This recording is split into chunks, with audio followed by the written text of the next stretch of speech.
அனைவருக்கும் கணித வணக்கம். இப்போ பார்க்க போற கணக்கு 7ஆம் வகுப்புக்குரியது. முதல் பருவம் எண்ணியல் பாடத்துல பயிற்சி 1-2ல 7வது கணக்கை பார்க்க போறோம்.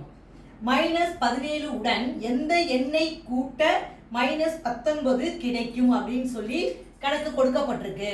-17ஓட எந்த எண்ணை கூட்ட, அப்ப கூட்டல் குறியீடு போட்டுக்கிறோம்.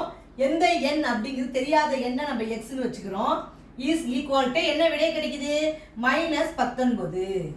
இப்போ நமக்கு இந்த மதிப்பு எக்ஸினுடைய மதிப்பு தேவைப்படுது. அப்போ எக்ஸ் இஸ் ஈக்குவல் டு இந்த -19 அப்படியே போட்டுக்கிறோம். இந்த -17 இந்த பக்கம் கூட்டிட்டு இருக்குது, அந்த பக்கம் போனா கழித்தலுக்கு வந்துடும். -17. இப்போ கழித்தல் விதி என்ன பண்ணுவோம்? முதல் முழுவை அப்படியே போட்டுக்கிறோம். இரண்டாவது முழுவுடைய கூட்டல் நேர்மாறு, -17 நேர்மாறு எனது கூட்டல் நேர்மாறு +17 போட்டு கூட்ட வேண்டும். இது முழுக்களினுடைய கூட்டல்ல 3வது விதி, அதாவது வேறுபட்ட குறியீடு. வேறுபட்ட குறியீடு வந்தா என்ன செய்யணும்? கழிக்கணும். 19ல 17 கழிச்சா 2, எந்த குறியீடு? மைனஸ் குறியீடு இங்க போடணும். அப்ப எக்ஸினுடைய மதிப்பு -2.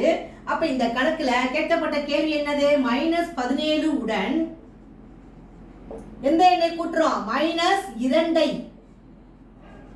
கூட்ட கிடைக்கக்கூடிய விடை என்னது? -19 ஆகும்.